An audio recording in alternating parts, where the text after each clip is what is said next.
Manipis, minsan madungis, pero masarap. Mwah! I-kiss. Sexy time na.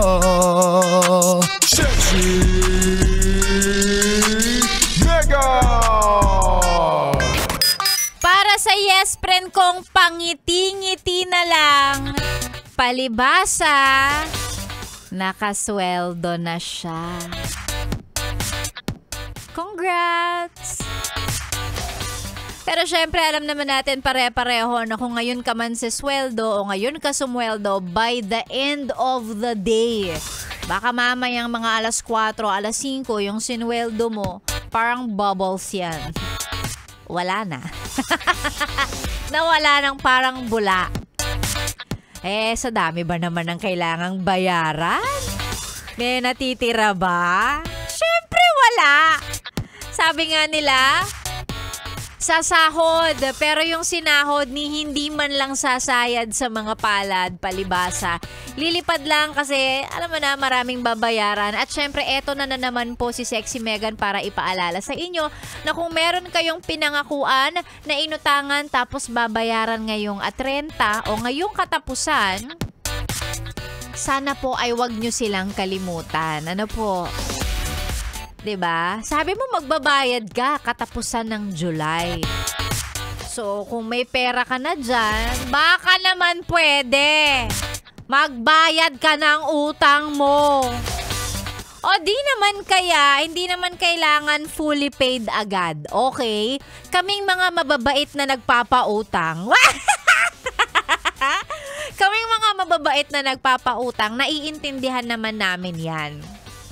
Ano ba naman yung magsabi ka lang na, yes friend, eto lang muna yung ihuhulog ko dun sa utang ko sa'yo ha. Bayaran kita ulit sa susunod na sweldo o sa susunod na katapusan. Diba? O di naman kaya, sige, dahil mabait talaga kaming mga nagpapautang. Pwede mo rin namang sabihin na, okay lang po bang sa susunod na lang? Hindi ko pa naman po nakakalimutan yung utang ko. Promise po, magbabayad naman po talaga. Diba? Ano ba naman yung, hi, be, sa next na sweldo na lang hindi pala kasya yung budget ko ngayon. Promise, sa next sweldo. Hindi ko naman nakakalimutan yung utang ko sa'yo eh. Yung iba kasi, diba, hindi na nga magbabayad. Pinaasa ka na nga magbabayad daw sila. Ganon. Grabe. Ni hi, hello, wala talaga. Ito yung mga klase ng tao na talagang nandyan lang pag may kailangan. Tapos pag pinautang mo na, ay wala na, hindi ka nakilala. Tapos pag siningil mo, parang ikaw pa yung kontrabida. O, diba? O, ay, ewan ko sa inyo. Ha? Eto na lang muna. Mag-hello na lamang muna tayo sa mga yes friend nating naka-tune in. Yung mga may utang dyan ha, bayad kayo. Kayo talaga. Eto, mag-hello tayo.